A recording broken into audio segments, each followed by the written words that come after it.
జనగామ జిల్లా 10వ ఆవిర్భావ దినోత్సవం సందర్భంగా సోషల్ వాయిస్ ఫౌండేషన్ మరియు జనగామ రచయితల సంఘం ఆధ్వర్యంలో జనగామ జిల్లాలోని స్థానిక ఎన్ఎంఆర్ గార్డెన్లో జనగామ జిల్లా 10వ ఆవిర్భావ దినోత్సవ సంబరాలు నిర్వహించారు. ఈ సందర్భంగా జనగామ జిల్లా సాధన కోసం పోరాడినందుకు గాను ఎంఆర్పీఎస్ రాష్ట్ర ప్రధాన కార్యదర్శి రాగళ్ల ఉపేందర్ని జనగామ జిల్లా సాధనలో కీలక పాత్ర వహించినందుకు గాను జిల్లా సాధన ఉద్యమకారుడుగా గుర్తించి తెలంగాణ తొలి ఉప ముఖ్యమంత్రి డాక్టర్ టి రాజయ్య మరియు కేంద్ర సాహిత్య అకాడమీ యువ పురస్కార అవార్డు గ్రహీత చేతుల మీదుగా శాలువా కప్పి సన్మానించారు.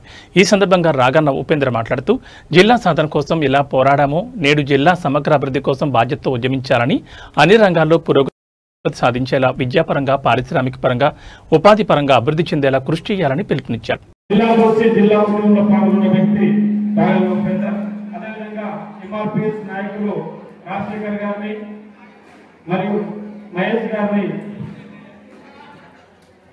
అనిల్ గారిని వెనుక మీదకి రావాల్సిందిగా కోరుతున్నాం. దయచేసి త్వరగా అన్నారండి.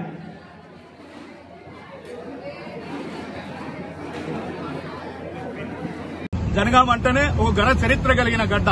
జనగామ అంటేనే వీర తెలంగాణ సాయుధ పోరాటానికి ఊపిరినిచ్చిన గడ్డ.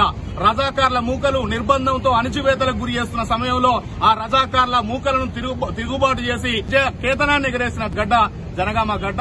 అలాంటి త్యాగాలకు వీరులకు పుట్టిన గడ్డ జనగామ. రవాణా పరంగా తెలంగాణ భౌగోళిక ముఖ చిత్రానికి సెంటర్. పరంగా అన్ని జిల్లాలకు ఈ జిల్లా నుంచి పోవడానికి అవకాశం ఉంటుంది. జనగామ జిల్లా చరిత్రలో సజీవంగా నిలిపే విధంగా, పోరాటానికి చిహ్నంగా ఉండే విధంగా తెలియాల్సిన అవసరం ఉన్నదనే విషయాన్ని కూడా మరొకసారి గుర్తు చేస్తూ, జనగామ పోరాటి సాధించుకున్న అభివృద్ధిలో మాత్రం వెనుకబడే ఉన్నది. అభివృద్ధి విషయంలో, రవాణా విషయంలో, ఉపాధి విషయంలో, అనేక అంశాల విషయంలో కూడా పూర్తిగా వెనుకకు నెట్టివేయబడ్డ జిల్లాగా జనగామ మారిందనే విషయాన్ని కూడా మనం చెప్పాల్సిన అవసరం ఉన్నది. ఈ జిల్లాకు అమలైన హామీలు కూడా ఇంతవరకు నెరవేరలేదు. ఇండస్ట్రియల్ కారిడార్ జనగామకు కేటాయించబడి ఉన్నది, ఇంతవరకు అమలు కాలేదు. అదేవిధంగా పారిశ్రామికకు సంబంధించిన కొన్ని పరిశ్రమలు ఈ జిల్లాకు ఉన్నాయి, అమలు కాలేదు. విద్యాపరమైన సౌకర్యాలు ఉన్నాయి, అమలు కాలేదు. ట్రాఫిక్ పరమైన సౌకర్యాలు ఈ జిల్లాకు అలాట్ అయి ఉన్నాయి, ఇంతవరకు అమలు కాలేదు.